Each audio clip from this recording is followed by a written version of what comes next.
pretty impressive. It's so ugly. You know, when I was a kid, I would have loved to have lived in a place like this. What's in there? That's the cellar. Before I congratulate on the Cellar, I wanted to congratulate on a film. I wanted to congratulate you for like over a decade. Savage was my first introduction to you. It was a fantastic movie. It blew my mind.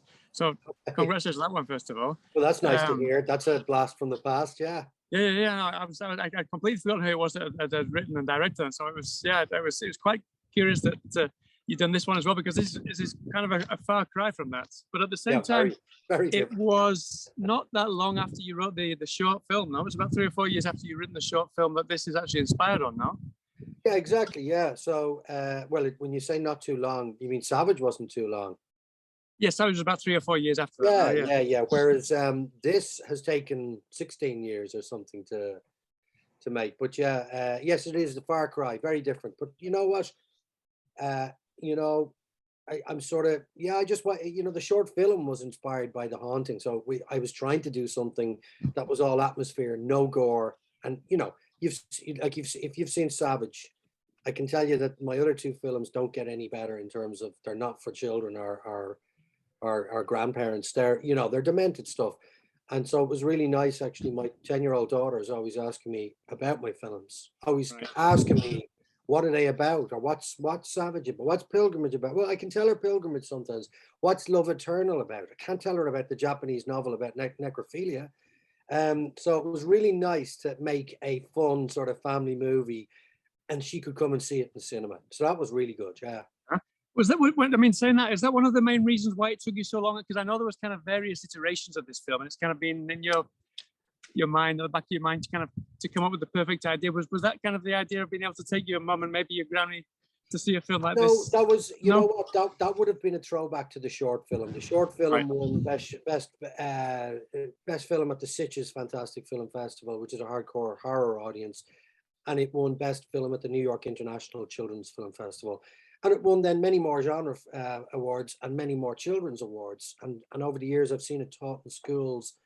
And I've, so it's like, the fact is that I knew from the start that the reason it was special was because it could be a young adult or children, a children's film, as much as it could be for an adult audience. So I was never going to change that.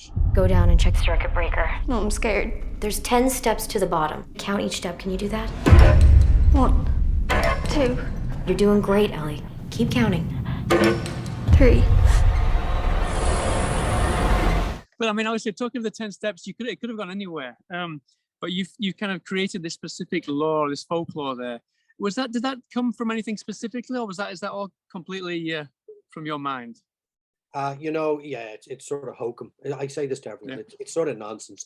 I had lots of different mythologies that I went through. I went through Irish mythology. I had Balor, the one-eyed king of the Fomorians, at one stage was in there, and there was druids, and so there was all sorts of mythologies. But I finally just figured I was going to stick with maths. I didn't want to go down the Judeo-Christian sort of route of the obvious devil and hell and stuff. So what I could probably say is I would be close. What I took inspiration from was nearly like H.P. Lovecraft's cosmic sort of horror approach.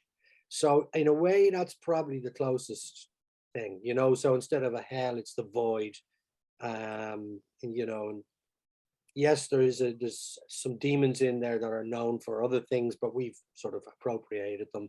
And then the mathematical thing is just because in the short film, the counting was so strong. And I just wanted to continue with the counting. Mm-hmm.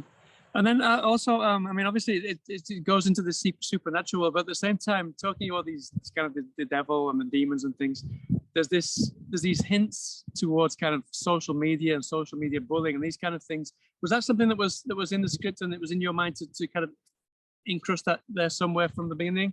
Yeah, not necessarily the social media stuff that would have been crept into it, but it was more marketing and advertising. I was definitely having a go at. I tell you what it was. I had lots of different versions of the script. One version was an extended version of the short. One version was the short as a prologue, and it continued. In fact, I had many versions as the short as a prologue, and a new family moved in, and I went through various different characters At one stage there was it was a young adult version where there was just kids, 16-year-olds, or even younger, and they were just, there was no adults in it. And that was quite an interesting version. There was a real monster mashup at the end. It was fantastic. But anyway, no, we never made that version. But I was finding it hard to send these characters or punish them or send them to hell or to, I was finding it hard to really punish innocent characters. So when I finally hit upon the idea of a mother, desperately searching for her daughter, there was a strong hook anyway. But then when I thought, I'm gonna make her a advertising exec or a marketing exec who is quite willing to use young teenage girls' vulnerabilities against themselves to sell them crap. Then it was quite easy then to do to sort of have the characters end up anywhere. It's not like, obviously you can't have a total scumbag as a character. You want some empathy. And I did try to show that she sort of comes around and, looks takes a second look at what she's been doing once her daughter goes missing. But in a way, look, I'll be honest, it was a plot-driven film. I had the ending and I had the beats in it more so than I had characters. And then that was the struggle for me, was to try and develop characters that would hold, would fit into my plot. So it's not always the way it goes, but that's the way it went this time. And then obviously Alicia's fantastic. I'm used to seeing other stuff that she's, obviously when she was younger, now she's kind of 24, and then she became kind of a bit of a scream queen in a few horror movies. But this is very different. I understand that it was kind of happenstance, no, that you came across her and decided that she'd be perfect for the role, no? Well, it was because Owen Mackin, who plays Brian in it, is, we've known him for years. He was in Savage. He had a small role in Savage. He was in the dressing room when the character played by Darren Healy, Paul, is sort of he's been in the gym and he's in a dressing room and he's sort of annoyed at two lads who are talking about their sexual exploits in the background. He was it was Emmett Scanlon, actually, who's gone on to great things as well, was one of them. And Owen was the other. So it was dressing room man 1 and dressing room man 2. But anyway, we've known Owen for years, and the producers know him. They, like, one of them, Richie, just produced Owen's directorial, not debut, but his last film that he directed. Here Are the Young Men. So we've just know. So Owen was very, we got Owen on straight away, and Owen his agent happened to be Alicia's agent. So it was just very easy from there. Like, it was like, it's probably the path of least resistance. We could get a script to her easy. She would talk to us quicker, and then that wouldn't have worked if she wasn't so nice or on for it, and she was just great. Once we spoke to her, she was just brilliant. So Something happened in the cellar. What about this? It's definitely a representation for a dimension. There's symbols above all the doors. An ancient evil. You didn't even have to ask her to dye her own hair, no? She said it for you, I read. She said it first, exactly. Because if you see Alicia these days, or you see her any of the time, she has dyed blonde hair, which is fine. It suits her, really well. It's great. But I just thought that didn't suit for this sort of advertising exec character here in Ireland. It just, and anyway, you're already parachuting a Canadian with an accent into the story, and you're not attempting to change the accent. So you're just presuming that everyone accepts she's moved here, she married here. But the more you can do to sort of let her fit into the world, the better. And I think the blonde is very Hollywood look. Yeah, definitely. And I think a character that we haven't spoken about, this is the house itself, which I understand at first you thought it was going to be difficult to find, but then when you realized where you were going to have to set it, you're going to have to film it, it was pretty much I think it was the first house that you came across now. So did you have to kind of fine tune the script to adapt to the house, or the other way around in any particular way? A bit, yeah. It wasn't the first one, because we went scouting first in County Sligo, which wasn't Roscommon. And there was houses in Sligo we saw, but none of them were as good as this house, actually. They're either sometimes too big, or they're like, some of them are absolute palaces, and this just won't work. did we have to adapt it? We had to, obviously. I never found a cellar in a house that was going to be as good as what we could build. To film there, yeah. I was looking for a corridor with a door on the end. I found roughly that it went into a dining room, but we built our own sort of doorway and cloakroom in behind the door. So we built that. The only thing I had to change was I had written, when the family hang out in the evenings, like when the lights go out and the daughter goes missing, or when Kira is doing research on her computer, or when they hang out in the evenings, I had written that as the kitchen.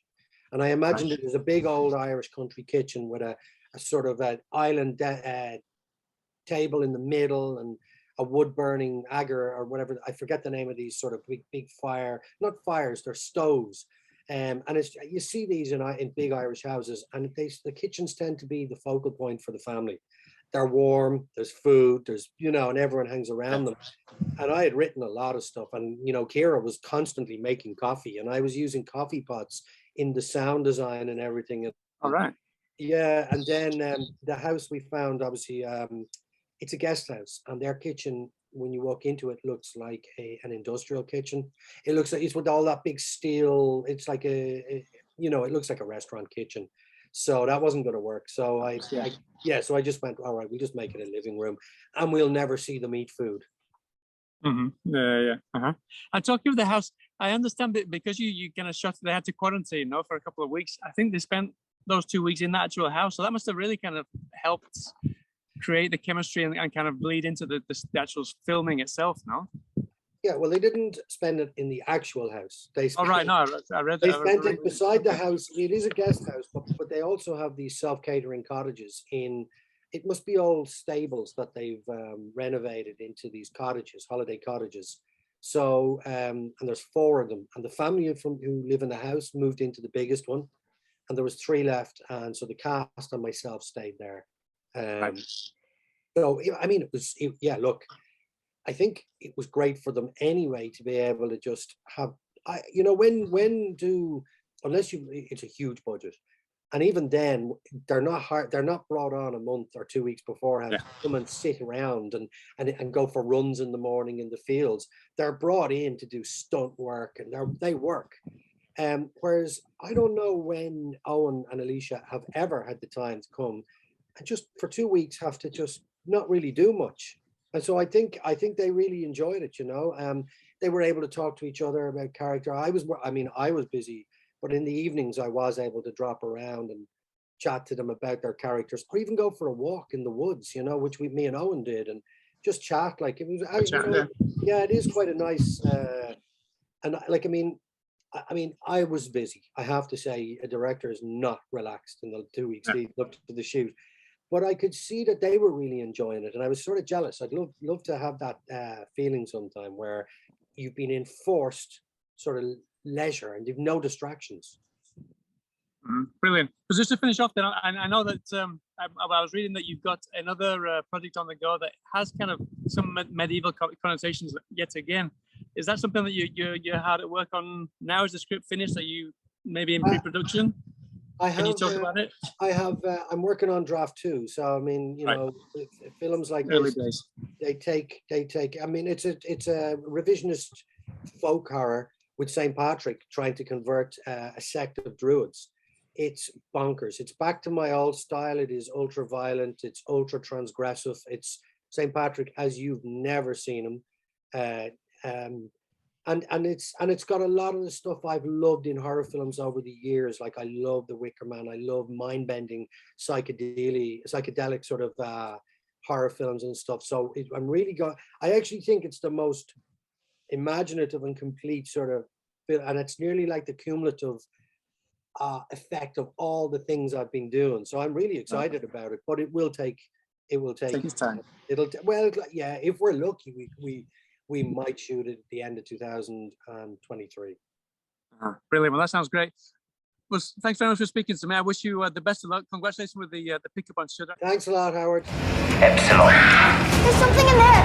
It looks like Ellie. It's here.